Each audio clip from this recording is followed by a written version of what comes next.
Who are you in that scenario? Who are you in that scenario? Who are you in that scenario? Trust is so important in every relationship, whether you are dating, whether you're courting, whether you're married. And this issue of phone privacy keeps popping up a lot. People keep asking us if we have password to each other's phones.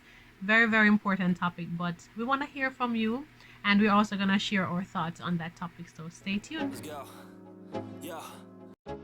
The big issue, phone privacy. Babe, what are your thoughts on that? I think your phone is your phone. Let's go. That's it? Period.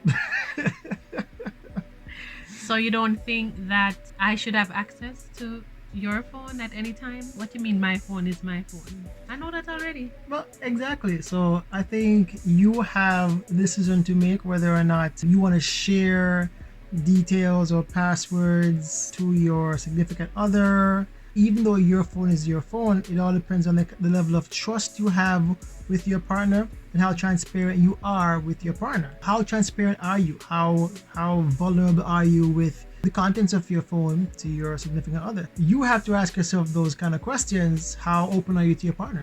You keep mentioning partner. So is there like a difference between the partner that you're dating and the stage that you're at? Like, yes, is phone, what do you mean definitely by that? So you wouldn't give me your passport if you were dating? No, why not? Because we're just dating, right? Because okay, it all depends on how you define dating, right? But if dating is, you're getting to know the person, then what need would the person have with your phone to be going through it for any reason at all if you're just dating? But suppose I want to know if you're dating multiple people at the same time. Oh, just ask me and trust my answer. Okay. If you're courting, it's different because now the assumption is you've known the individual for an extended period of time to the point where you're more serious about the relationship moving, in that direction. And so I think you're more open with the things that you're sharing if you're courting. Yeah, I think I can agree with that. There should be a difference in people having access to your privacy if they're dating versus courting versus marriage. Okay, so you said that there should be a difference, and you said in courting you wouldn't. So in marriage, would you? I would. Or you?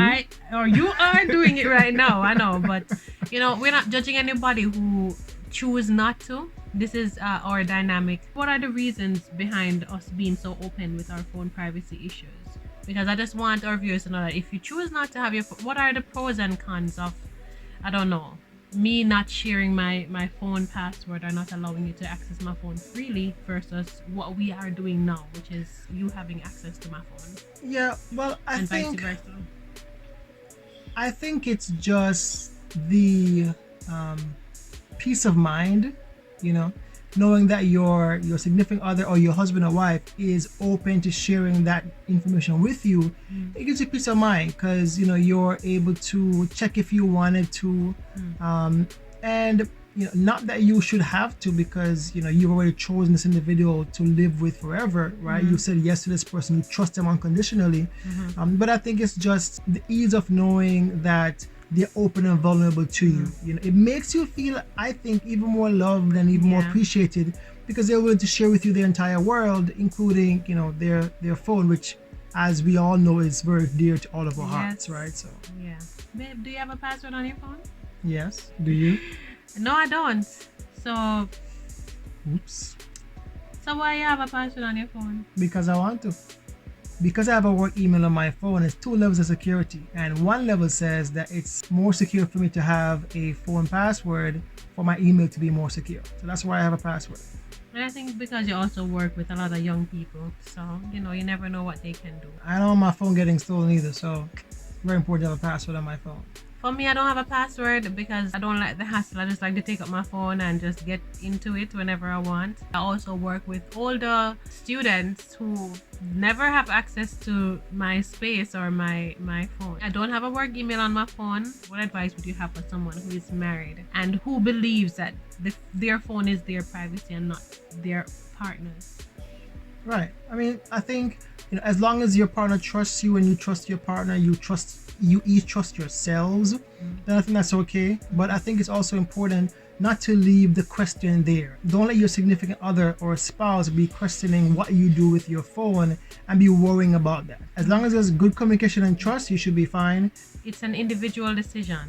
And just to echo what Dale says, once trust is at the baseline of your relationship, there is actually no need to be worried if the person have a password on their phone or not. So I hope you enjoyed this video. Tell me what you think down below of the question pertaining to phone privacy, and you don't have to share your business on what you're doing, but what are your thoughts on it as it relates to the different stages in a relationship: courtship, dating and marriage.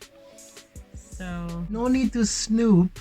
yeah. Okay, just be open. Thank you for joining us. Please like, subscribe, and share, and we'll see you on Sunday. Yeah, so what advice would you have for somebody who is in a married relationship? Why am I answering all the questions? Maybe you know, so you always go. So deal with it. You know me like interview already, so big up yourself. Yeah, so what advice do you have